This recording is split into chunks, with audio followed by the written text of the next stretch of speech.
për mbrapa janë si eroj personale e tina. Shefci, thënë gjitha këto, po besoj se po shoh që po pohoni ko pas kohë me ato që po thot edhe ish koloneli Marina. Në rast se i marim parasysh videot cilat i po dje më pas edhe diskursin edhe komentet cilat janë bërë në opinionin publik, a përbën Radojčić ende rrezik për Kosovën, më specifikisht për veriun e Kosovës, marë parasysh se shihet duke u shëtitur i lire madje edhe pranë personave të tillë siç është presidenti Vučić? Po, vetëm do të ndërlidhem vetëm edhe 30 sekonda me mikun tim të vazhdoj atë që tha miku im koloneli në atë aspektin e kriminalistik dhe të sigurisë dhe posaçërisht në aspektin kriminalistik. Fotografia ose video vlen sa 2000 fjalë, sepse është i fakt i pa kontestueshëm dhe është fakt i patjetërsueshëm.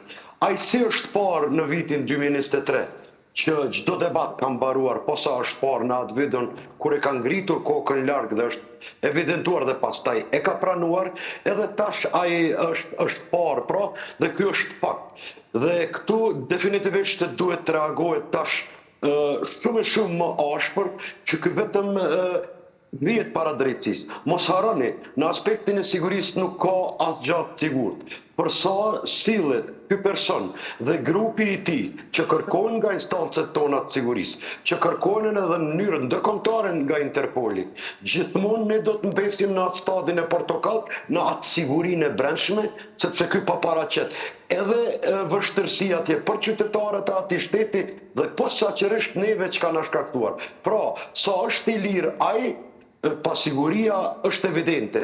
Menjëherë si të arrestohet ai, siguria do t'jetë evidente dhe këtu nuk ka alternativë tjetër.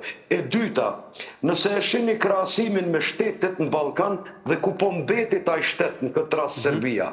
Shteti i nën, për shembull Shqipëria, sot po i vazhdon me hapa shumë shpejt 4 kapituj të ardhshëm. Para mendoni se sa po e shkurton rrugën për të antarësuar Bashkimin Evropian. Dhe merret tash në krahasim Serbinë se çka është duke ndodhur atje, kur në ditët e fundit nuk është në gjendje as të organizoj një ndeshje futbollistike, sepse nuk don ta merr përgjegjësinë duke pas parasysh domethënë frustrimin e të gjithëve. Kjo e tregon brishësinë e tyre në aspektin politik atje dhe brishësinë e tyre posaçërisht në aspektin e sigurisë, sepse këtu po flasim për sigurinë, duke pas parasysh që na është afektuar gjithmonë siguria mu prej njerëzve në fjalë që po flasim për ta tash sa vite dhe duhet të jenë definitivisht prapa grilave.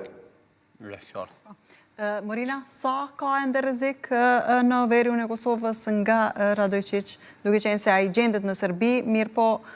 Po, na vazhdimisht do të thotë në studion e juaj, po në studiot e tjera kemi cek se Serbia mund të merr iniciativat e luftës hibride ndaj pjesës veriore, ndaj Kosovës, por ndonjë luftë frontale nuk është e mundshme për shkak se kemi KFOR-in, pastaj forcat tona FSK-n, kemi policinë e Kosovës e tjera, do të thotë në një mënyrë se tjetër nuk shohim ndonjë luftë frontale. Mund të ketë lufta hibride, por tani policia e Kosovës së bashku me KFOR-in atje është dhe është profesionalizuar sikur më shumë dhe ka teknikë dhe teknologji më moderne se sa më parë, prandaj është në gjendje që ta mbrojë jo vetëm veriun, por çdo pjesë të territorit të Republikës së Kosovës.